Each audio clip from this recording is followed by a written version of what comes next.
নমস্কার সবাইকে। তো প্রথমে ভেবেছিলাম এটা মিনি ব্লগ করব, তারপরে বড়োর দিকে এগোই, কেননা সবাই ছাড়েনি। তো এদিকে এসে ঘুমোচ্ছিল, আমি রেডি হয়ে বেরিয়ে পড়ি। পাশের বাড়িতে যাচ্ছিলাম জন্মাষ্টমীর জন্য। দিকে আমি দেখতে দেখতেই পৌঁছে গেছি। এপাশ দিকে আয়োজন অনেক হচ্ছে, এপাশ দিকে পাস্তা হচ্ছে, ওখানে দুটো কড়াইতে বৌদি করছে। আচ্ছা, ওখানে বিরিয়ানি হচ্ছে, সেটা জোগাড় করছে বৌদি। আর এপাশ দিকে দোলা কাকিমা শশা কুটছে রায়তার জন্য। আর এপাশ দিকে গোপাল দাদা আছে। আমি ভিতরে ঢুকছি না, কেননা এখানে আয়োজন শুরু হয়ে গেছে। 56 ভোগের আসন পাতা হয়েছে, আর এখানে গোপাল দাদা ভগবানের সব আছে। আচ্ছা, তার জন্য এখনো সরা পাতা হয়নি, তো ওই বেড়িগুলো পাতা হয়েছে। ঈশা ঘুম থেকে উঠে পড়েছে, তাই ঈশাকে নিয়ে এইবারে যাচ্ছি। আর এইদিকে আমরা গোপাল দাদার গিফট কিনেছিলাম, সেটা নিয়ে যাচ্ছি। তো চলুন আপাতত যাই।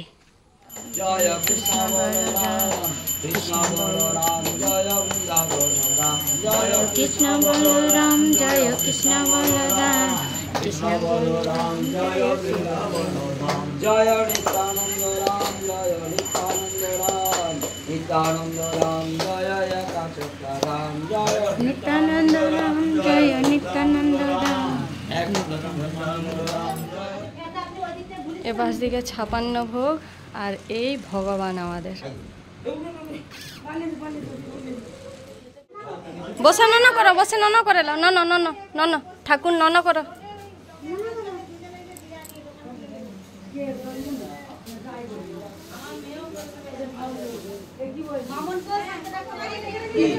এই সরো সরো সরো। গোপাল দাদা, গোপাল দাদা, গোপাল দাদাকে তুমি দাও।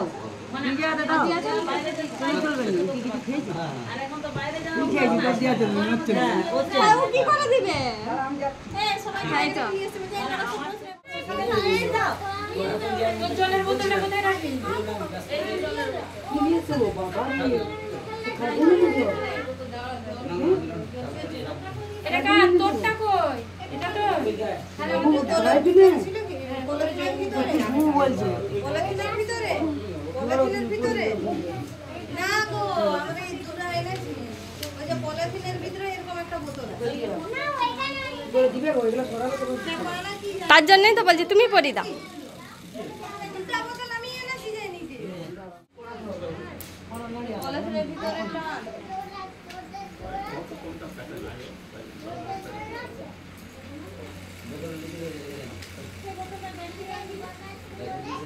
হচ্ছে আমাদের ছোট্ট গোপাল আজকে। ওই কই গো, বেশ সুন্দর লাগছে কিন্তু। চলো ছবি তুলবার পরে। এই হচ্ছে বাসিয়ে সুদ দিয়া। লা দাও একটু।